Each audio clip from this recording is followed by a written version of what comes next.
If you're considering federal crop insurance for your farm, or if you're thinking about making a change to an existing policy, you're probably wondering, how much will this cost?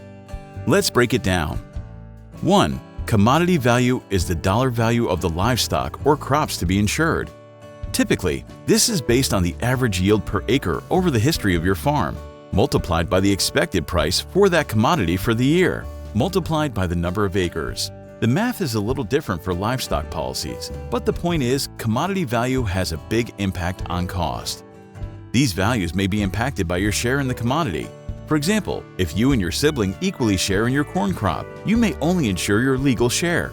Therefore, you can only insure half of the corn because you have a 50% share in the crop. 2. Coverage level is how crop insurance incorporates a deductible. What percentage of your commodity value do you want to insure?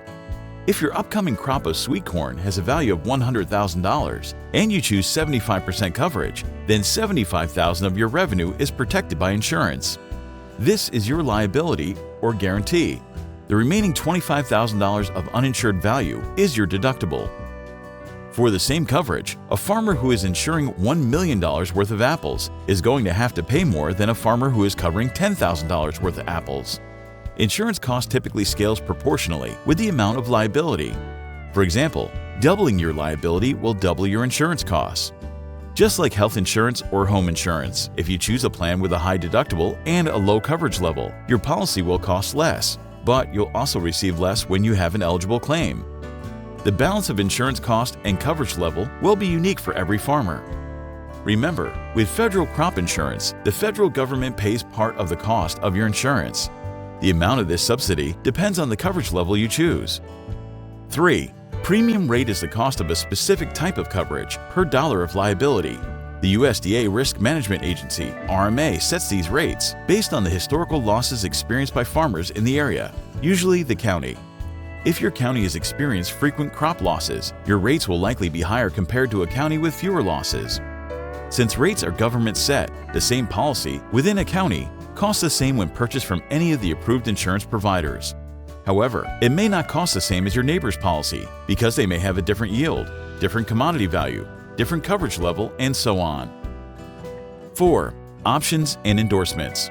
Crop insurance can be customized with optional add-ons to fit the risks experienced by your farm. For instance, you might add an endorsement to increase your coverage specifically for hurricanes. Naturally, adding more coverage increases the cost of the policy. 5. Administrative fee. Every policy includes a flat fee set by Congress to help cover processing expenses.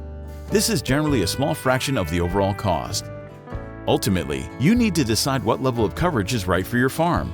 Choosing a low coverage, high deductible plan will save you money on premiums, but it may not give you the protection you need to get through a major loss. You'll need to strike a balance between insurance cost and coverage based on the risks in your operation. Your crop insurance agent can help you understand your options and find the right balance for your farm. To find a crop insurance agent, please go to rma.usda.gov, click on Tools, and use RMA's Agent Locator tool, or just scan this QR code with your phone.